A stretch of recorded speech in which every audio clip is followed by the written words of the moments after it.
работать. Многие продолжают упорно считать, что все это пустая паника, обычная разновидность гриппа, и что их этот вирус не коснется. Хочу особенно обратиться именно к таким людям. Давайте без паники и упреков попробуем разобраться. Главное, дослушайте до конца, прежде чем делать какие-то выводы. Данное видео основано не на моем мнении и не на мнении так называемых паникеров. Оно основано на научных фактах. Насколько все же опасна эпидемия коронавируса? Все хотят знать ответ на этот вопрос, и ответ лежит в этих графиках, которые вы видите сейчас на экране. Вот как выглядит глобальная вспышка пандемии. Бездействие на первых порах ведет за собой инфицирование огромного количества людей на очень коротком отрезке времени. Медленное развитие пандемии выглядит вот так. Количество новых случаев меньше и рассредотачивается на большом отрезке времени. И то, по какому пути мы пойдем, важно из-за этой линии. Она показывает потенциал нашей системы здравоохранения, количество коек, врачей, респираторов и всего остального. Эксперты боятся, что внезапная вспышка превысит этот потенциал. И что действительно интересно, это то, что даже если эти две кривые представляют одинаковое общее количество людей, которые в конечном итоге заразились, в сценарии быстрой вспышки больше людей погибнут, так как не хватит либо мест в больницах, либо систем вентиляции легких, чтобы поддерживать их жизнедеятельность. Это выглядит странно. Даже если одинаковое количество людей в конечном итоге заболеет без вакцины или лекарства, принятие решительных мер до того, как все станет по-настоящему плохо, спасет жизни многих само по себе. Та реакция, которую вы видите, не чрезмерная. Это именно то, что, согласно исследованиям эпидемий, сработает. И да, это нелогично. Это что-то буквально идет вразрез с нашей интуицией, потому что нам интуитивно очень сложно понимать экспоненциальную прогрессию. Давайте представим, что у вас есть пруд, на котором есть одна лилия. Этот тип лилии размножается один раз в день. Так что на второй день у вас уже 2 лилии, на третий день у вас их 4 и так далее. Если лилиям нужно 60 дней, чтобы заполнить пруд полностью, сколько времени понадобится, чтобы заполнить пруд лилиями наполовину? Как вы думаете? Ответ – 59 дней. Пруд заполнится с половины до конца в самый последний день. Могу поспорить, что некоторые из вас знали об этом, потому что вы довольно умные люди. А вот догадываетесь ли вы, в какой день лилии покроют всего лишь 1% пруда? Удивительно, но это не произойдет аж до 54-го дня. Пруд практически пуст какое-то время, а через мгновение уже полон. Мы резко переходим от менее 1% к 100 последние 7 дней. Это экспоненциальный рост, и это то, как пандемии развиваются. Мы умножаем данные на сегодня на некоторую константу, чтобы получить значение на следующий день.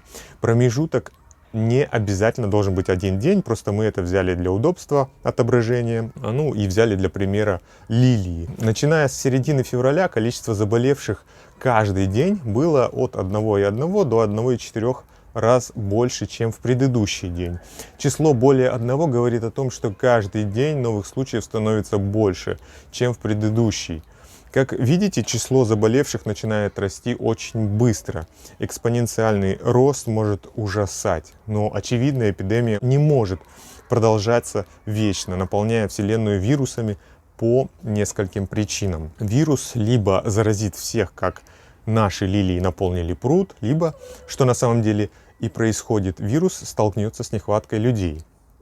То есть либо наталкивается на людей, которые уже больны, либо мы изолируем людей, которые больны, либо благодаря чему-то, вроде вакцины, которая распространит иммунитет среди населения.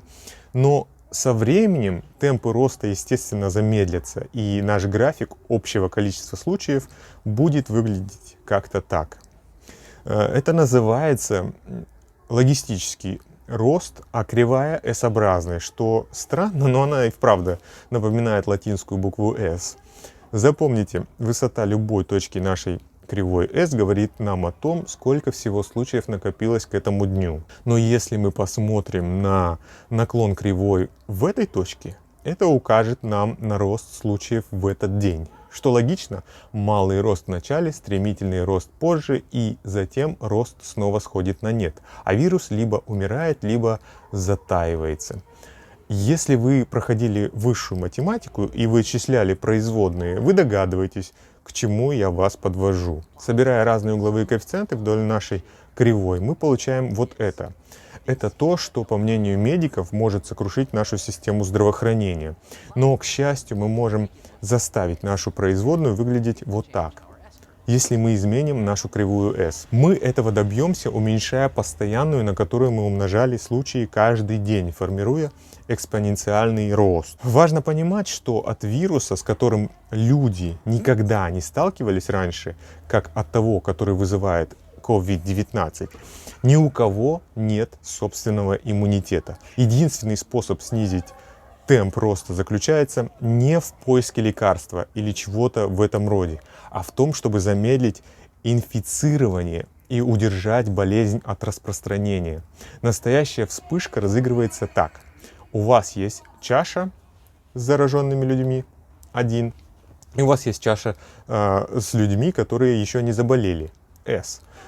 Чаша 1 привязана к чаше S, так что чем полнее первая, значит, тем быстрее S выливается в него.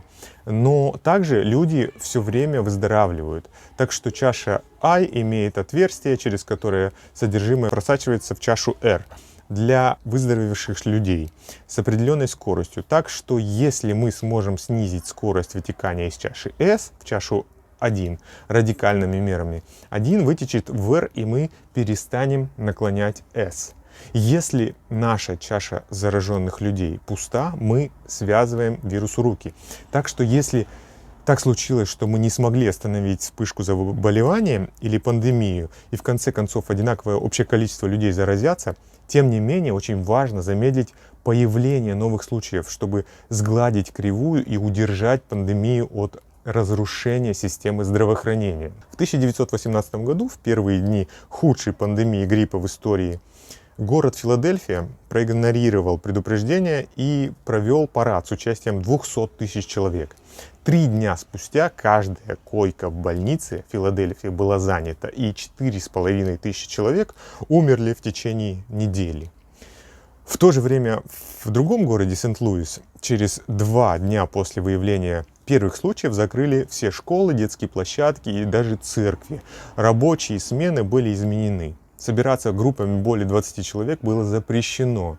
И вот результат. Сказ о 2 городах. Вот почему страны с опытом сейчас призывают к решительным действиям заранее, отмене мероприятий, закрытию школ и всего остального, прежде чем мы узнаем, что все, кого мы знаем, кого мы любим, больны.